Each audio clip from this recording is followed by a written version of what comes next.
record. All right, here we go. Chapter 9. Brian found it was a long way from sparks to fire. Clearly, there had to be something for the sparks to ignite, some kind of tinder or kindling. But what? He brought some dried grapes in, tapped sparks into it, and watched them die. He tried small twigs, breaking them into little pieces, but that was worse than the grass. Then he tried a combination of the two, grass and twigs. Nothing.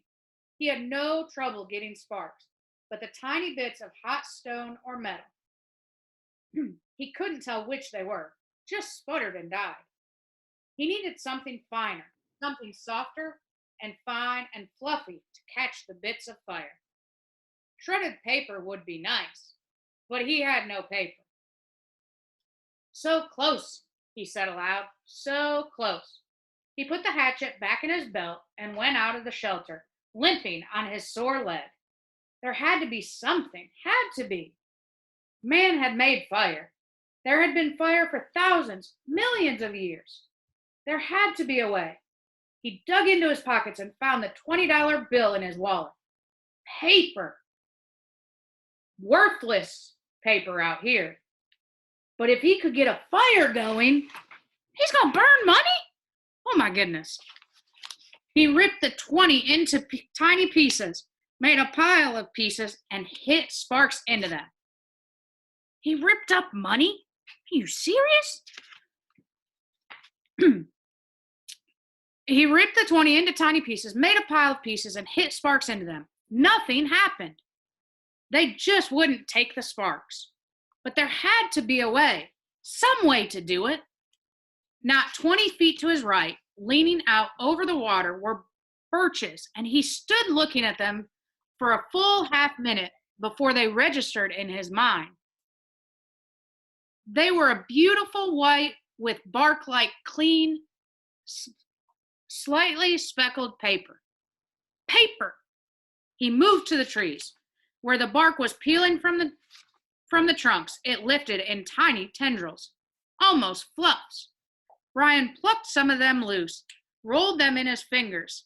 They seemed flammable, dry and nearly powdery. He pulled and twisted bits off the trees, packing them in one hand while he picked them with the other, picking and gathering until he had a wad close to the size of a baseball. Then he went back into the shelter and arranged the ball of birch bark peelings at the base of the black rock. As an afterthought, he threw in the remains of the $20 bill. He struck, and a stream of sparks fell into the bark and quickly died. But this time, one spark fell on one small hair of dry bark, almost a thread of bark, and seemed to glow a bit brighter before it died. The material had to be finer. There had to be a soft and incredibly fine nest for the sparks. I must make a home for the sparks, he thought. A perfect home, or they won't stay. They won't make fire.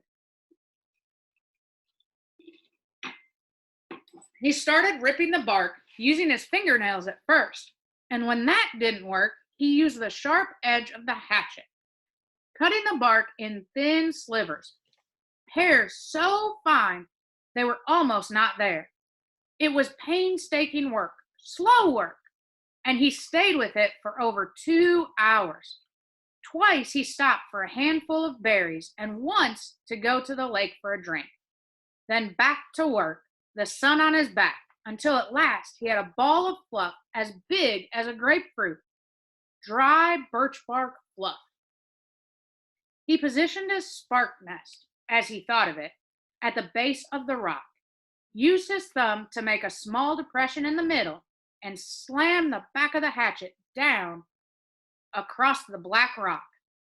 A cloud of sparks rained down, most of them missing the nest, but some, perhaps 30 or so, hit in the depression, and of those, 6 or 7 found fuel and grew, smoldered, and caused the bark to take on the red glow.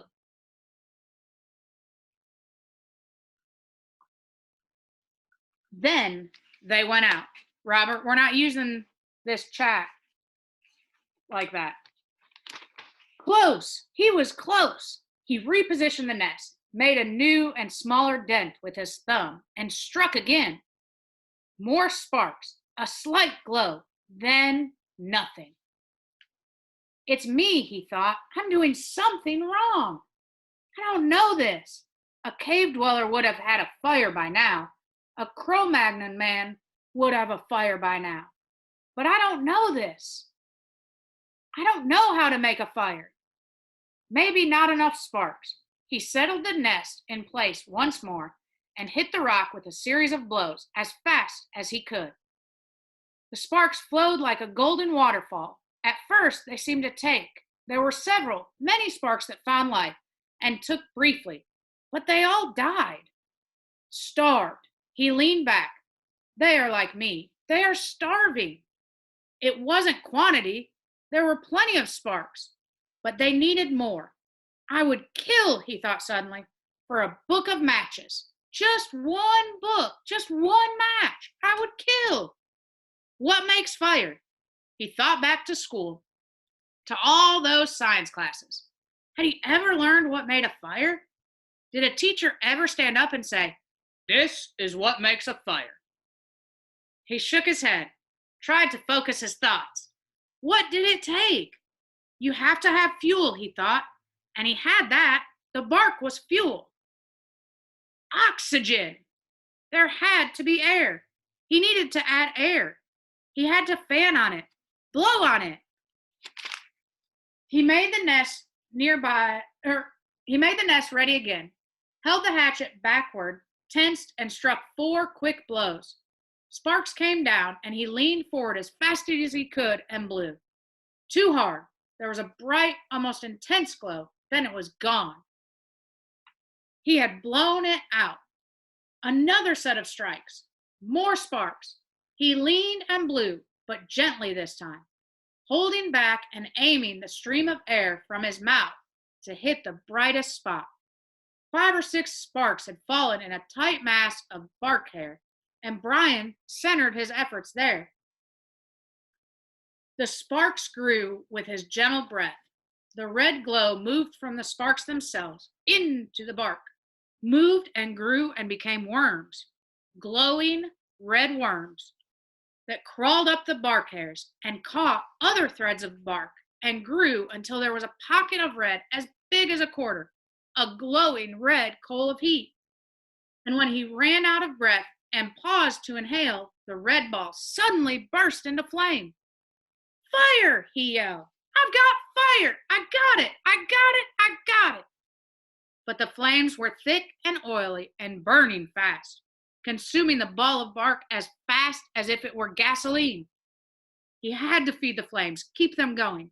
Working as fast as he could, he carefully placed the dried grass and wood pieces he had tried at first on top of the bark and was gratified to see them take.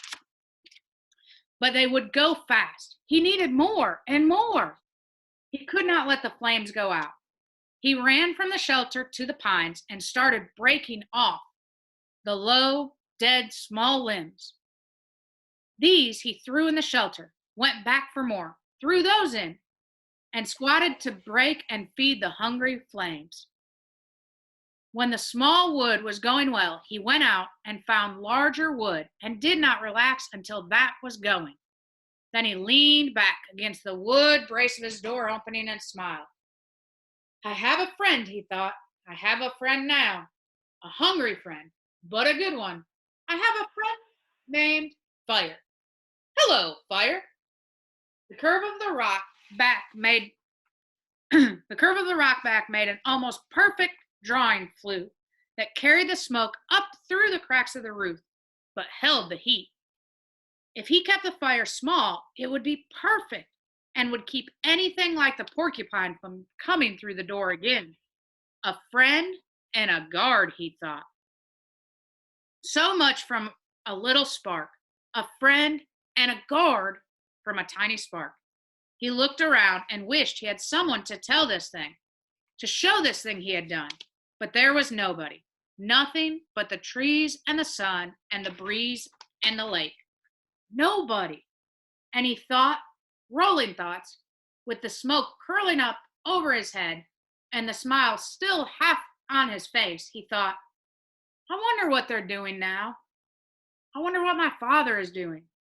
I wonder what my mother is doing now. I wonder if she's with him.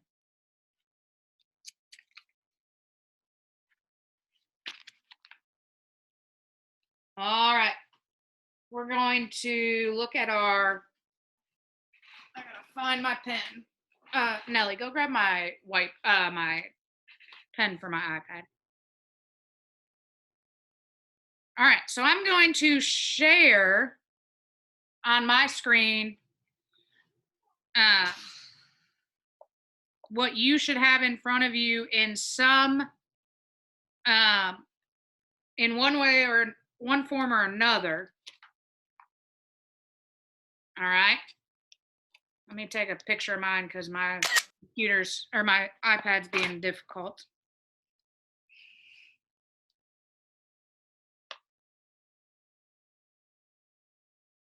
If you had a word that you heard that you didn't know, if you'd put that in the chat. And I also want you to put one notice or I wonder in the chat box. You're good. You just have one. You have one? A really good one. All right, I'll get to yours in a minute.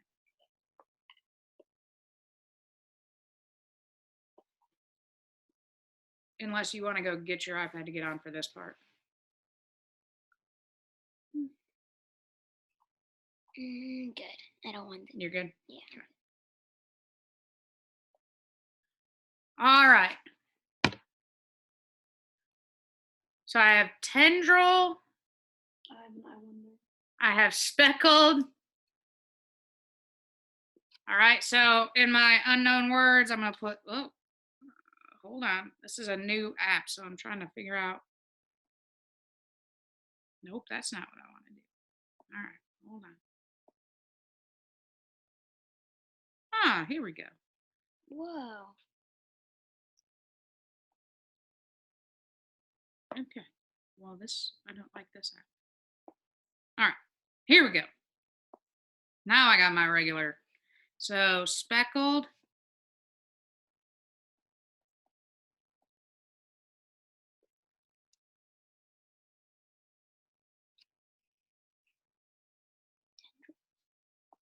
Tendril.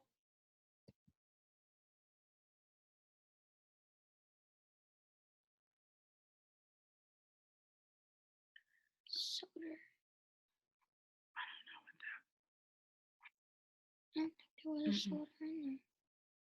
All right. So then we have some notices and wonders. Braxton said he wondered why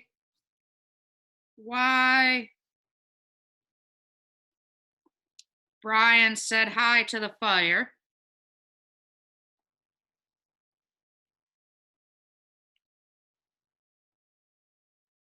Somebody else said, why did he call it friend?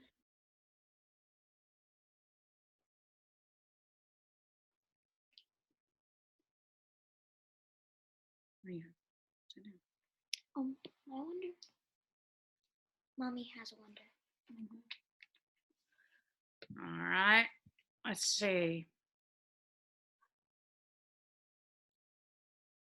So Brian was using what he knew to try to make fire. That's a good I noticed.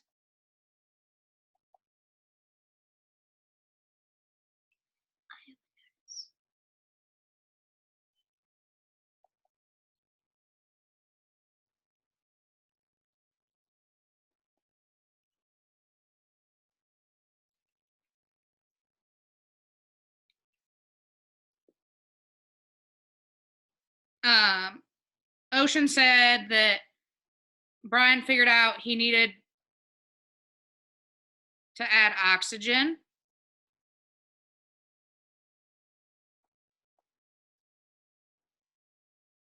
Miss Kelly, what's your I wonder? I wonder how he's gonna. Where'd your thing go? Hold on.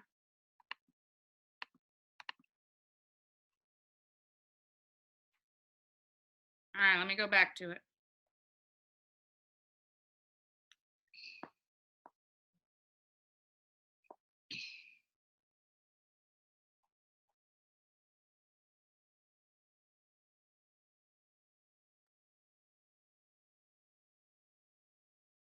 All right.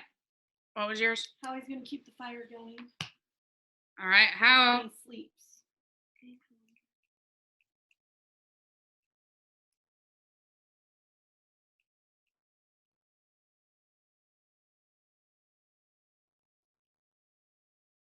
All right. Why would he light money on fire? I don't know. This is Jamon. This is chapter 9. Maeve, I'm gonna put that in his under character changes. We'll get there in a minute. What do you? Did the fire burn the forest? Like, Oh, do you think it's? How did he keep it controlled? How does he control the fire? Yeah.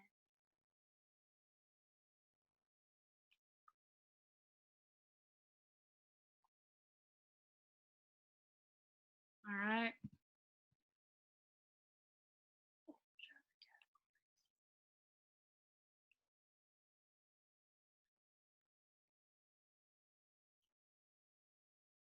Colin, what do you need, buddy?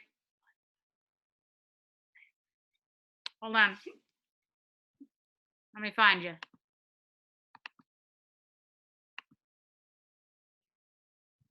So many people.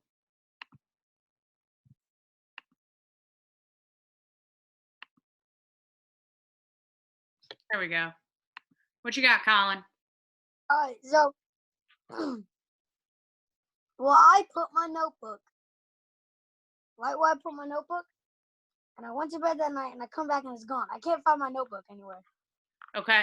You can do it online. Okay. In Echo, I put it up there. And if we don't get it today, I'll work on trying to get you some extra papers, okay? All right. Let's talk about I like the wonders of why he didn't just cut down a tree. All right. Robert? I wonder how is he going to sleep with the fire near him? Because what if he like moves and his feet get caught in the fire? Oh, yeah, that's good. And then it like his jacket that he used, it's made out of cotton, so it'll be flammable. Ah, nice. So all right. Sticks in his DeMarcus? Are we going to do a chapter summary together? Yep, we'll do that in just a minute. Okay. We're going to do a chapter summary together, Mama. Mom. Huh? We'll do chapter. Let's see. Trying to get Elliot. So is he I have a wonder. Okay. I want just one of my wonders. I put it in there, but is he gonna make a bed to sleep on, like to give him comfy so he doesn't sleep bad to make his leg hurt and stuff? Oh, I don't know.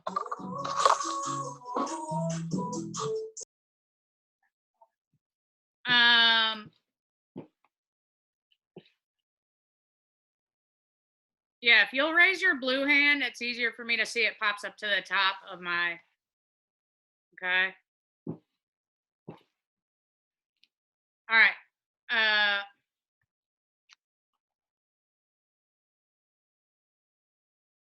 Leyland. So I actually have a notice. Okay. My notice is that he fed this hungry thing. He fed the fire. Yeah. Okay.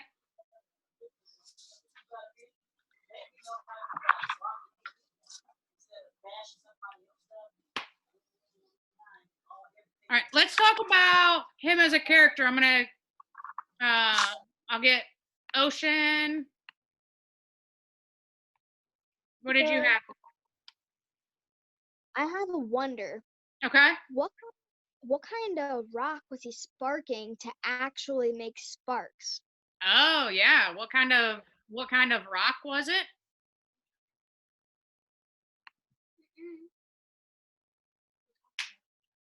All right. Alicia.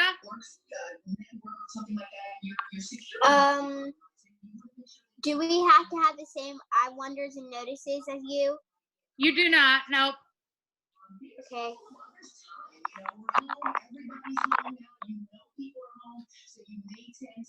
All right. Demario. Where's the chapter 9 thing? It should be an echo if you don't have one in your notebook. Okay. Braxton. My tablet's at 6%. Okay, plug it in if you can. Ian. So why would he rip money when he could just find something else to set on fire? I know. I don't know. He didn't have anywhere to use the money, so. When he got Yeah. All right. Lily R, Mary, I got you guys. Just hold on, okay?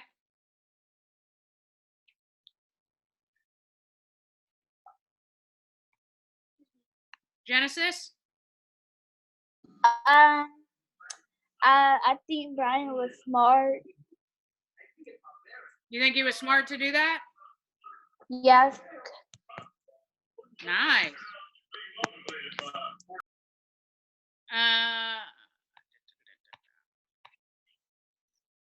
Right in. Mary? Okay, so so can we make our own chapter summary? Yes. Okay, just saying.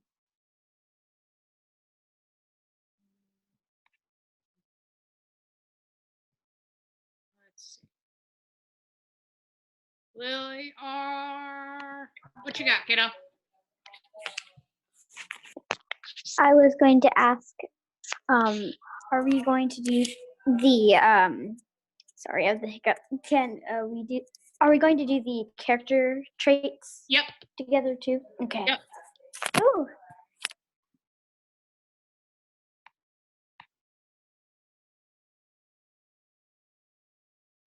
Damari? So I wonder what will he eat rather than berries? Because all he's been eating was really berries. I Right. wonder if So, he would go. like if he can get other food now? Yeah, like fish or like meat or something like that.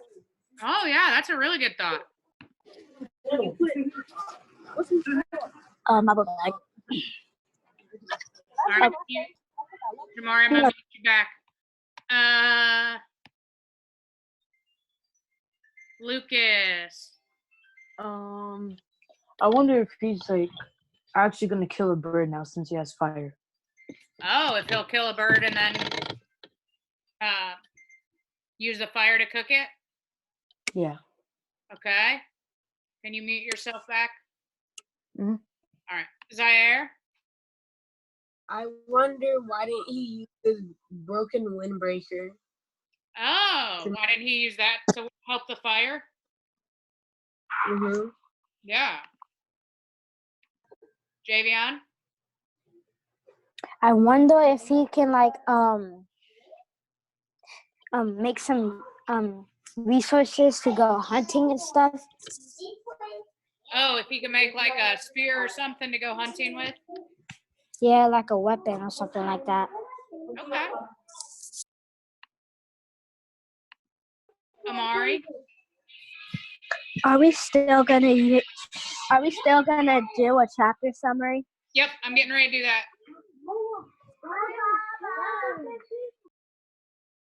All right. So I I know that Maeve had put some really good words in here and Cullen to describe Brian and his changes. So he was excited about making the fire. He was a little nervous about making sure he could keep it going. All right.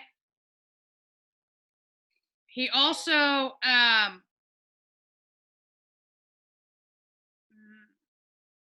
I think he started to have some hope about his survival. Okay. So those are some good words that we can put in there. All right. We're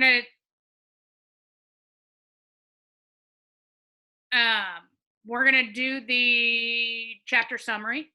All right. So I'm gonna put it in the chat and then I'll copy it onto my screen so you can copy it. All right.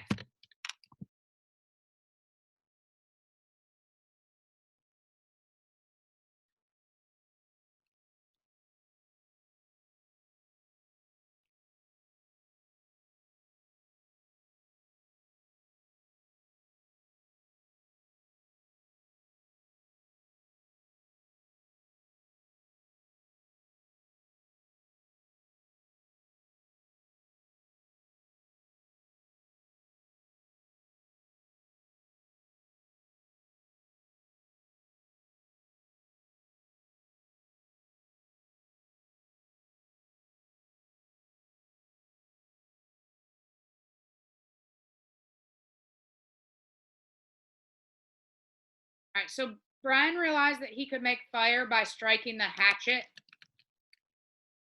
against the rock wall. He worked to,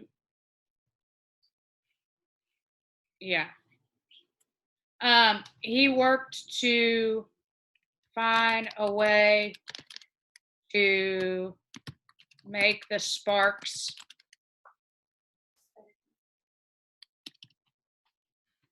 stay ignited. Let me spell it right.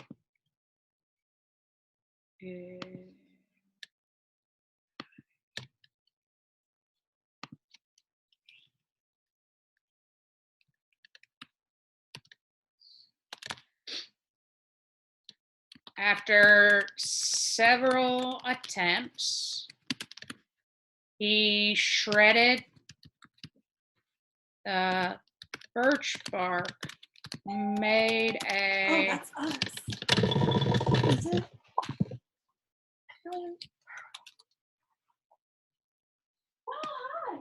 Hang on a second. They brought food. It's Autumn, the neighbor. Go ahead. Made a spot for the flames and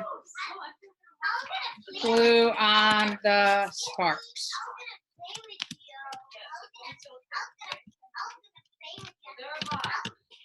All right. Hi. Hey. You didn't answer me, so I brought you food over. Oh, I'm so sorry. It's all right. We're still in class. We're still in school. Yeah, she's doing on and off today. She's frustrated, so yeah.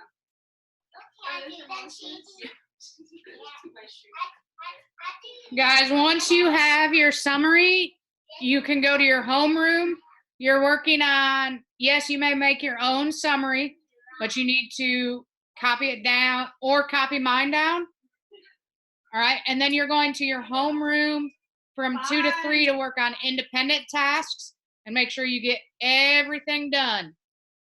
You need to make sure you get your homework done and uploaded to your homeroom teacher. You need to make sure you've got your Lexia through today. You need to make sure you got all your math and ELA from this morning. Yep, your IR. You need to do your 20 minutes of IR plus my class at least has an IR response. All right. No. Not while you're interrupting me. I know, but I'm still online. Yes, Sabrina. Sabrina.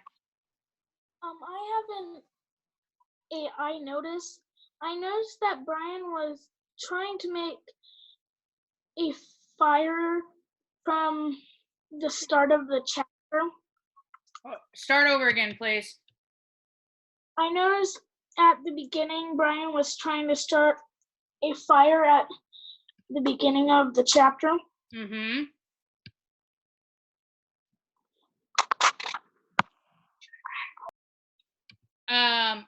Maeve, I don't know what your assignment is that you're talking about. The ELA one, you need to download the PDF, mark it up, save it, and put it back.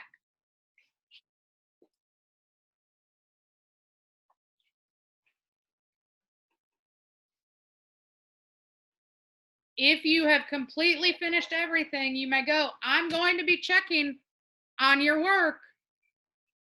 If you're missing stuff, I'm going to make some phone calls, guys. I need you to be making sure you're getting everything done.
So you should have done, my class, you should have the Nearpod for math, your Toy Story document for ELA, the Chapter 9 summary. You should have done your IR and put your reading response in Seesaw, and then you should have finished your math homework and uploaded it on our class Echo page.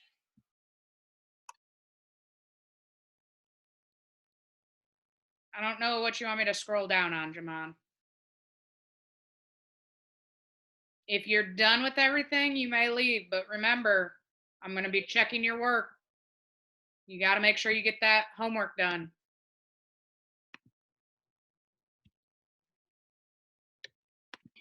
Janai. So in the Toy Story thing we were supposed to do, so I couldn't find the paper, and so I went into notes and I did it, and then I screenshotted it and saved it in my photos. That's fine. Just upload that then. Okay. All right. Amari. Happy birthday. Thank you. I couldn't hear the Toy Story story. It wouldn't let me. Okay, go in and see if you can do it again. Otherwise, I will